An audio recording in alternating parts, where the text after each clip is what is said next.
శ్రీమాత్రే నమ. జయ గురు దత్తాత్రేయ నమ.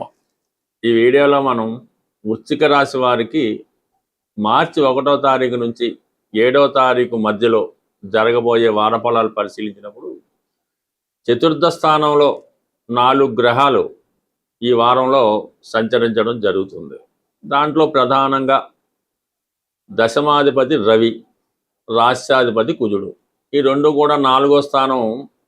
ఈ 2 గ్రహాలకి అంత బలమైన స్థానాలు కావు. అందువల్ల వృత్తిలో కొన్ని ఇబ్బందులు ఎదురవుతూ ఉంటాయి. పై అధికారుల ఒత్తిడి వృత్తిపరంగా ఎదురవడం వల్ల అయితేనే మీరు అనుకున్నది చేయలేకపో ఇతరులు చెప్పినది చేయవలసి రావడం జరుగుతూ ఉంటుంది. అలాగే మీరు గతంలో ఇప్పుడు కానీ ఏదైనా స్థిరాస్తి కొన్నా మీ ఆధీనంలో ఉన్నటువంటి స్థిరాస్తి పైన కొన్ని ఇబ్బందులు, గవర్నమెంట్ పరంగా కొన్ని చికాకులు వచ్చే అవకాశం ఉన్నది. ఏదైనా మీ యొక్క ఆస్తి ఈ సమయంలో మీరు జాగ్రత్త పెట్టుకోవడం, వాటి మీద ఉన్నటువంటి చికాకులు ఏమన్నా తొలగించుకొని అది మీ ఆధీనంలో పెట్టుకుంటే మంచిది. లేదంటే ఏదన్నా స్థిరాస్తి సంబంధించిన విషయాల్లో తీవ్రమైనటువంటి ఒత్తిడి, ఇబ్బంది రావడం జరుగుతూ ఉంటుంది. ఎలాగైనా మీ దగ్గర నుంచి ఆ స్థిరాస్తి మీతో అమ్మించాలనో మీ దగ్గర నుంచి లాక్కోవాలనో బడా పారిశ్రామికవేత్తలు, పెద్ద పెద్ద వాళ్ళు ప్రయత్నం చేస్తుంటారు. కొద్దిగా ఓర్పుతో సహనంగా వ్యవహరించడం మంచిది. ఏదైనా ఎక్కడికి పోదు కానీ కొంత ఇబ్బంది ఎదురవుతూ ఉంటుంది. దాంతోపాటుగా విద్యార్థులు కూడా చదువు యందు కొంత శ్రద్ధ పెట్టవలసి ఉంటుంది. అంటే వాళ్ళకి కొంత ఓవర్ కాన్ఫిడెన్స్ ఏర్పడుతూ ఉంటుంది.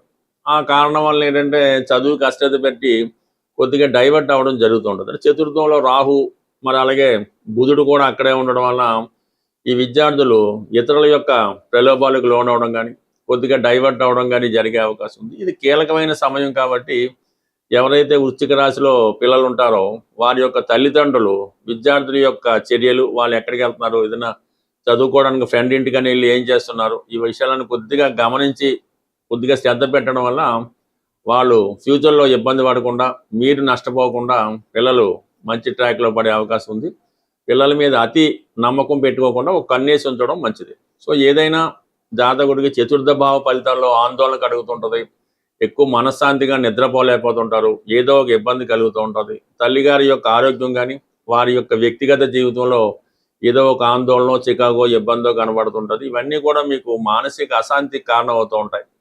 బట్ ఏదైనా ఇలాంటి సమయంలో కేవలం దైవభక్తి పెంచుకోవడం వల్ల, దైవాన్ని పూర్తిగా నమ్మడం వల్లే తప్ప మనశ్శాంతి వేరే విధంగా వచ్చే అవకాశం ఉంటుంది. ఇక ప్రధానంగా ఏంటంటే ఈ వారంలోనే శుక్రుడు, మరి సప్తమాధిపతిగా ఉన్నటువంటి శుక్రుడు పంచమ స్థానంలోకి వచ్చి అక్కడ శని భగవానుడితో కలియడం వల్ల పెళ్లి విషయంలో కొంతకాలంగా పడుతున్నటువంటి తర్జన భర్జనలు సక్సెస్ అయ్యే అవకాశం ఉన్నది. అంటే ఏదన్నా ఒక ప్రేమ పెళ్లి, ఏదో వివాహం కొన్నాళ్ళుగా పెళ్లి సంబంధాలు చూస్తున్నారు, సంబంధాలు పెండింగ్లో ఉన్నాయి, ఒక కొలిక్కి రావడం లేదు అనుకున్నవి ఈ వారంలో పెళ్లి విషయంలో మాత్రం కంప్లీట్గా క్లారిటీ రావడం జరుగుతుంది. ఈ సమయంలో బాగా చదువుకొని ఉద్యోగం చేస్తున్నటువంటి అమ్మాయి లాంటిదే మీకు రావడం జరుగుతుంటుంది. అయితే మగవారికి అయితే అమ్మాయి అటువంటిది వస్తుంది, స్త్రీలకైతే మంచి స్థిరపడినటువంటి అమ్మాయి రావడం కూడా జరిగే అవకాశం ఉంది.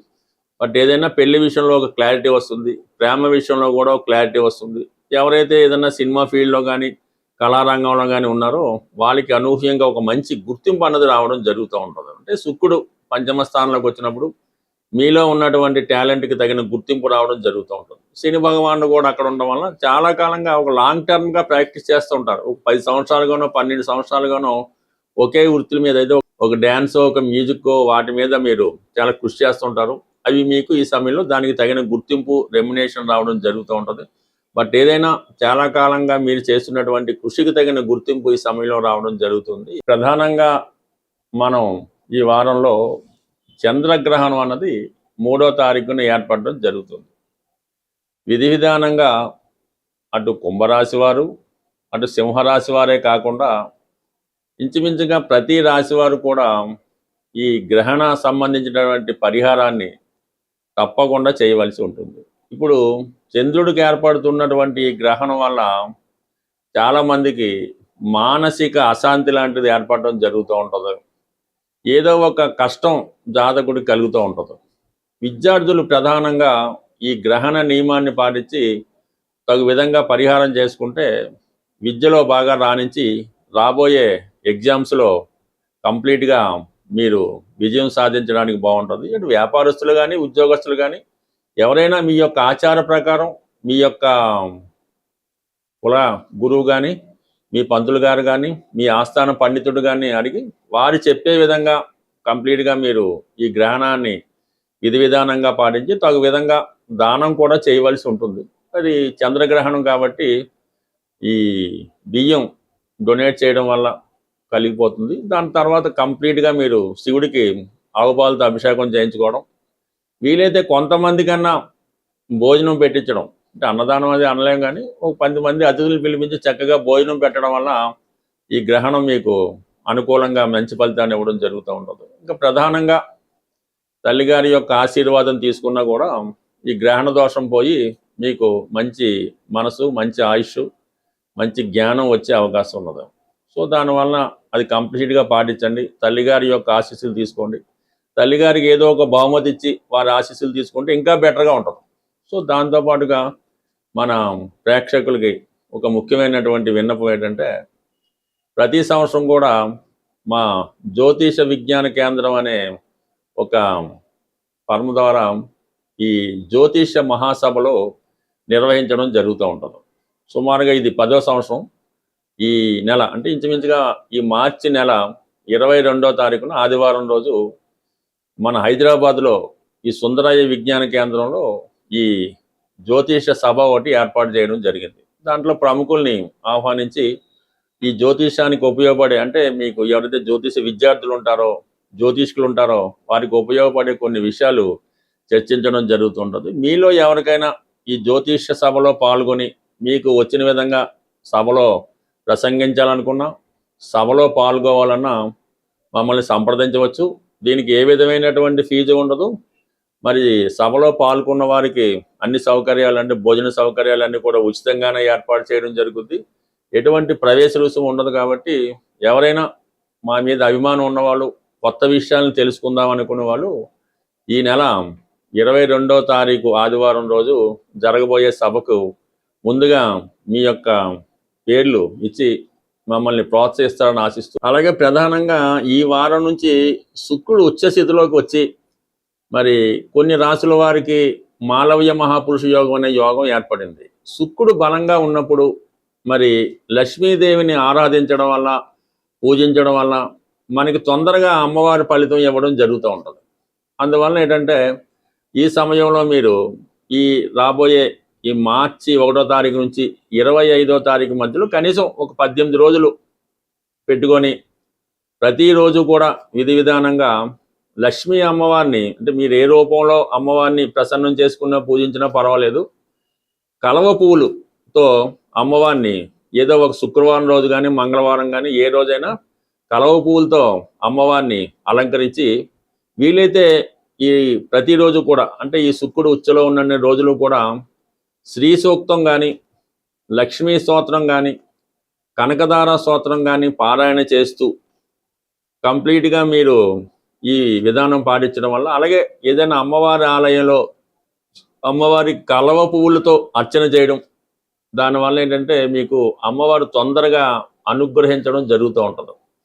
సాధారణంగా మీకు ఈ దేవతలు ఫోటోలు అవి చూసినప్పుడు కొంతమంది చేతిలో ఈ కలవ పువ్వు ఉండడం జరుగుతూ ఉంటుంది. సూర్య భగవానికి ఉంటుంది, లక్ష్మీ అమ్మవారికి ఎలా ఉంటుంది, కొంతమందికి అది సింబాలిక్గా పెడుతుంటారు. ఎవరి చేతిలో ఈ కలవ పువ్వు ఉన్నట్టు ఆ చిత్రపటం లేదంటే ఆ దేవతామూర్తి ఉంటుందో వారు మీకు ధనాన్ని ఇవ్వడానికి రెడీగా ఉంటారు అన్నమాట. అందుకే ఆ సింబల్ అక్కడ పెట్టడం జరుగుతూ ఉంటుంది. అందువల్ల ఏంటంటే మీరు కలవ పువ్వులతో అమ్మవారిని పూజించడం వల్ల, తేనె నైవేద్యంగా పెట్టడం వల్ల, ఈ ప్రసాదం అది అమ్మవారిని పెట్టినప్పుడు వెండి పాత్రల్లో పెట్టవలసి ఉంటుంది. ఎక్కువ మంది ఏంటంటే స్టీలు పాత్రల్లో పెట్టడం అన్నటువంటిది అది చాలా పొరపాటు. తెలియచేయడం వల్ల తప్పు లేదు, కానీ ఎట్టి పరిస్థితుల్లో కూడా దైవ ఆరాధనకి ఇనప సంబంధించింది, స్టీలు సంబంధించింది ఎట్టి పరిస్థితుల్లో కూడా వాడకుండా ఉంటేనే మంచిది. సాధ్యమైనంత వరకు అమ్మవారి యొక్క నైవేద్యాలు కానీ ప్రసాదాలు కానీ అరిటాకులో పెడితే ఉత్తమం, లేదు వెండి ప్లేట్లో పెడితే మరింత ఉత్తమం. ఈ విధంగా బుద్ధిగా నియమం పాటించి అమ్మవారిని ప్రసన్నం చేసుకోవడం, అలాగే అమ్మవారి పూజా కార్యక్రమం ప్రారంభించుకున్నాం, కనకదార స్తోత్రం చదువుతున్నాం. అప్పుడు ఏం చేయాలి? ఏదో ఒక పర్టికులర్ టైం ఎన్నుకోవాలి. ఉదయం 6:30 అంటే 6:30, 5 అంటే 5. ఆ టైంకే కరెక్ట్‌గా హాజరు అయిపోవాలి. ఆ టైంకి చేస్తేనే మీకు ఆ ఫలితం శీఘ్రంగా, తొందరగా రావడం జరుగుతూ ఉంటది. ఒకరోజు 6 గంటలకి, ఓ రోజు 9 గంటలకి, ఓ రోజు సాయంకాలం ఈ విధంగా చేయడం వల్ల మీరు 1,00,000 రోజులు చేసినా సరే ఆ ఫలితం అన్నది మీకు రాదు. ప్రధానంగా మీరు అమ్మవారికి సంబంధించినటువంటి ఏ స్తోత్రం పారాయణ చేసినా ముందుగా అది చక్కగా విని, దాని తాలూకా అర్థం పూర్తిగా తెలుసుకొని, అది చదవడం వల్ల, పారాయణ చేయడం వల్ల ఆ ఫలితం మీకు తొందరగా వస్తుంది. అది మీకు తెలిసిపోతూ ఉంటది. మీరు ఒక్కొక్క వర్డ్ చదువుతుంటే ఆ స్తోత్రం పూర్తయ్యే లోపల అది మీకు ఎటువంటి అనుభవం ఇస్తన్నది మీరు ప్రత్యక్షంగా దాన్ని అనుభవించడం జరుగుతూ ఉంటది. ఎప్పుడది దాని యొక్క పూర్తి అర్థం తెలిసినప్పుడు అది మనకుగా భావించి మీకు తెలుస్తూ ఉంటది. అది పూర్తిగా భక్తిలో సంపూర్ణంగా చేసిన వాళ్ళకి అర్థమవుతూ ఉంటదన్నమాట. అందుకని ఈ విధంగా దాదాప్యం చెందుతూ, శరణాగతి చెంది, అమ్మవారి పాదాలు పట్టుకొని ఒక్కసారి చేసినా కూడా మీకు 1,00,00,000 సార్లు చదివిన ఫలితం అన్నది తప్పకుండా కలుగుతుంది. ఇందులో శ్రద్ధ అన్నది వెరీ, వెరీ, వెరీ ఇంపార్టెంట్. స్వస్తి.